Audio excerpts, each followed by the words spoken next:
Hello everyone and welcome back to my channel. This is the Grimm Reader with her weekly update. At the last possible moment of this week, I skipped last week because of the trip to the cabin and it just meant that that whole week I didn't read a whole lot, and it's still not that much, but in the meantime I did finish Tale of Two Cities, which was very enjoyable, very sort of dramatic and exciting, even though you kind of knew what was going to happen. There was one plot point that I didn't know that was going to happen that was exciting to kind of see play out, and it was better than I had been led to believe by the sort of characterization of it as an early novel, and perhaps not as brilliant as some of the later ones, but I thought it was still quite a good listen slash read. And also the fact that it's a sort of historical Dickens. Historical Dickens is interesting because we have Barnaby Rudge, and then we have this one that sort of are about fairly recent events in the past that he's sort of doing his take on, which is interesting.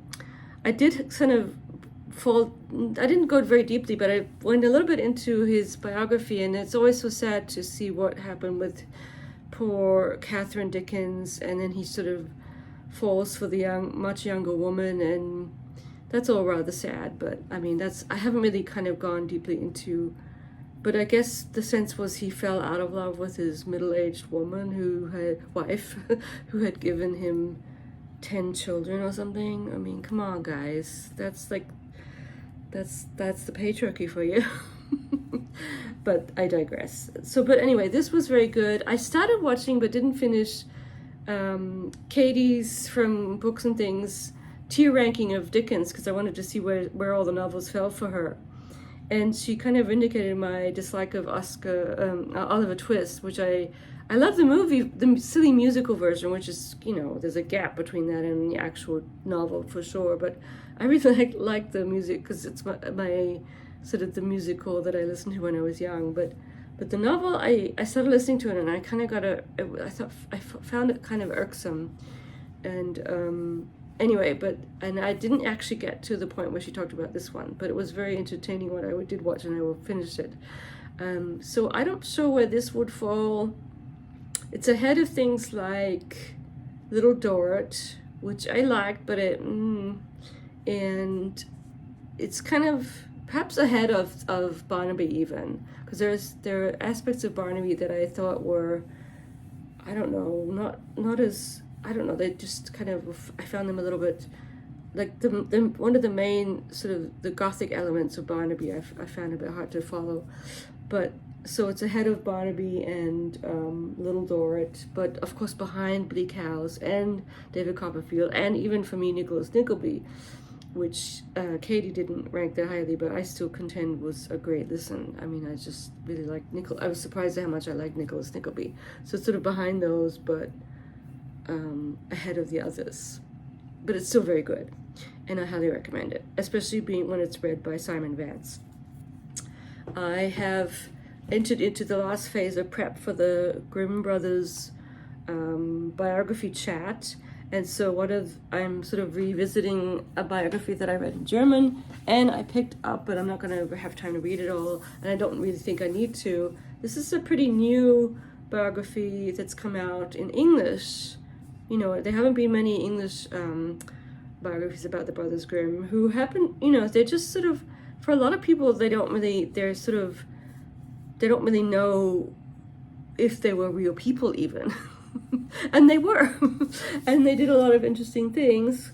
I think there is a limit to how interesting they really were. I mean, they just were consummate scholars who happened to sort of come along at the right time. I don't want to belittle the fact that I'm going to be talking about them on this podcast.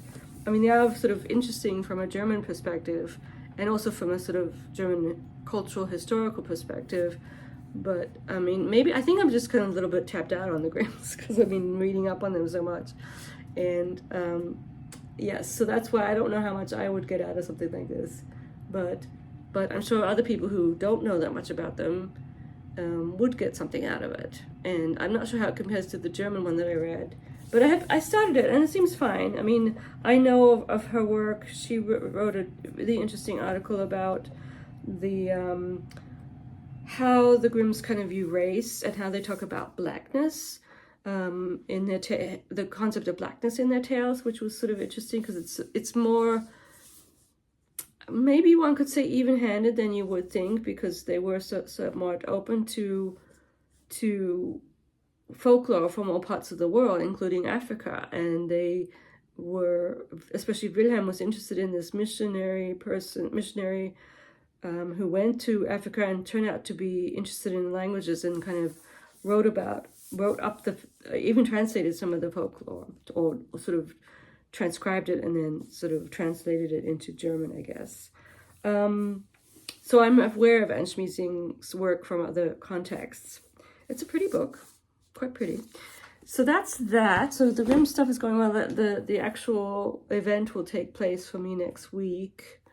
And we'll be glad when it's over, because then it will just be the school stuff. So school is sort of coming towards us, that my last year of teaching, where I teach my 3 classes, but every day of the week. 2 of them are one day and then one on the other 2 days. So 2 of them Monday, Wednesday, Friday, 3 times a week, and then the other one twice a week, Tuesday, Thursday.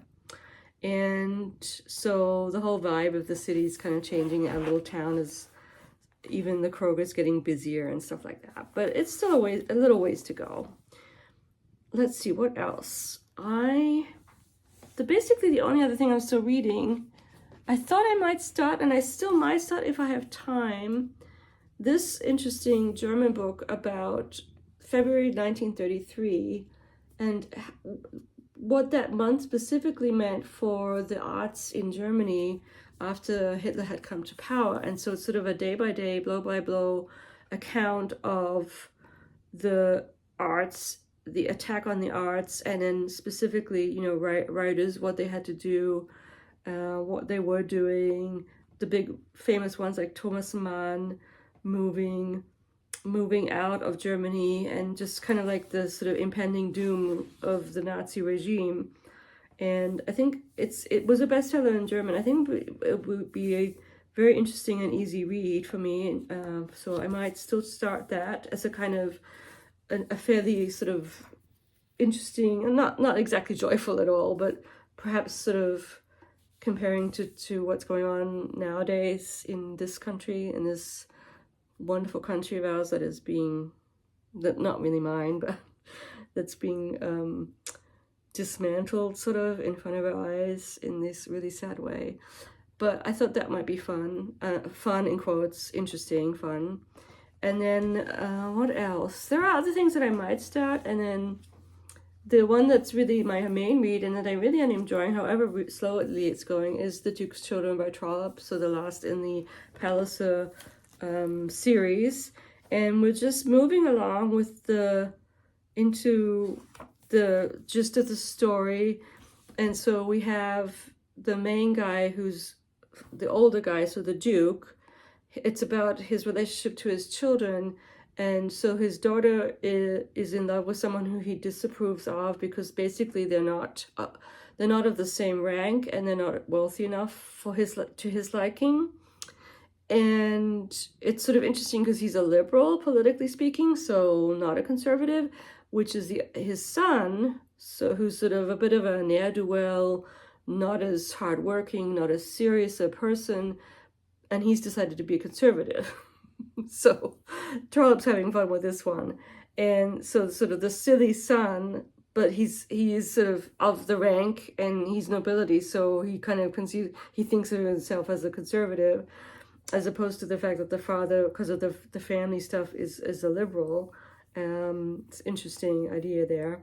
And so and then so there's a whole cast of characters that are coming into, so the fiancé of the daughter, who's interesting, and then sort of other people, including the woman who played a big role in the other books that I've mentioned before, Mrs. Finn. And it's just moving along, and we get these sort of interesting scenes of dialogue, or the son has won his seat for the parliament and has sort of gone to, and he's sort of, you can tell he's not the sharpest knife in the drawer, and so now he's sitting in Parliament. So what he's, as a member of the House of Commons, he has no sense of, he's just doing it to do something, to sort of, there's no question of his having an ability or an affinity for this work. He's just fallen into it. And so he's obviously, going to be over not really know what to make of his job there. And it'll be interesting to see how badly he messes things up, basically, is what I'm thinking was going to happen. And it's as if you kind of see Trollope kind of going in certain directions, and you kind of just willing to sit back and watch him do it, and watch him set it all into motion for you, and you follow along. It's quite enjoyable, even if it's not exactly, well, in a way it is kind of page turning, because you want to see what happens. And so yeah, in that sense it's quite enjoyable. And I'm looking at a book on my shelf that I got, but I don't know if I want to, well, maybe I'll show it to you. It could be a total disaster, I don't know, but I'm hoping not. Let me just go get it for you guys. So sometimes I do fall in love with the pretty books, the sort of the special, it's a very YA girly kind of predilection, and I fell in love with this book. Oh, it's so pretty here on the side here with the flowers and the green. And then, so this is a book called Wayward by a debut author from Australia, Amelia Hart. And it's supposed to be sort of a feminist witchy tale that has a triple timeline aspect to it. And I'm just hoping it's not completely unreadably bad. That's how low my expectations are for, it really is kind of like a YA type book. It has the very pretty end papers in a kind of girly way. And I love the hardcover, the look of the hardcover underneath the front. And I just it was one of these somewhat spontaneous, silly purchases that I make now and then. And I even like the picture of the people here, the girlies that are in the different timelines, and they get I don't know exactly what's going to happen to them. But I thought, what the heck, we'll try it, it's not really a me book at all. But I'm always kind of hoping that they will be at least totally not me books, that I can abide by the prose that is given to me. I don't think I am very picky, it's true, but I think I'm not, I will, oh look, it's the little bookmark is a little bee. Isn't that adorable? I'm always hopeful that the pretty things will also be at least tolerably okay to read about. We'll see. I wanted to really like the Encyclopedia of Fairies, but then I didn't like that one because of all the idea that this lady could be a top-notch Cambridge scholar back in whenever this was, before they were even allowed to be studying at Cambridge. I mean, just make it, I guess it was supposed to be fantasy, just don't take it seriously, whatever. Anyway, so that's kind of strange, but I thought I would show that to you because that's one thing I got a while ago. We just watched another episode of The Gilded Age, which we are enjoying. It's not the most well-written show, and the gaudy costumes that the people make them wear. This is not what, I'm sure this is not the colors or whatever. The look of the clothes just doesn't seem right. It seems like almost dress up or cosplaying Victorian or Gilded Age type attire. It doesn't really seem realistic at all, and it's sort of bothersome. I don't like the clothes that they put them all in. Marion especially, I don't like the clothes they put her in the most. They do a little bit better with the poor daughter who's married the Duke. But in general, the season is sort of going quite well. I mean, in terms of it being watchable and interesting. And sort of another show where, train wreck upon train wreck, sometimes even literally, is happening. And so that's kind of interesting. And we just finished Department Q, which I thought was okay. I mean, I think it was a little overhyped. We enjoyed it. It was on Netflix. It was kind of strange with the hype, the bariatric chamber thing, but it was okay. And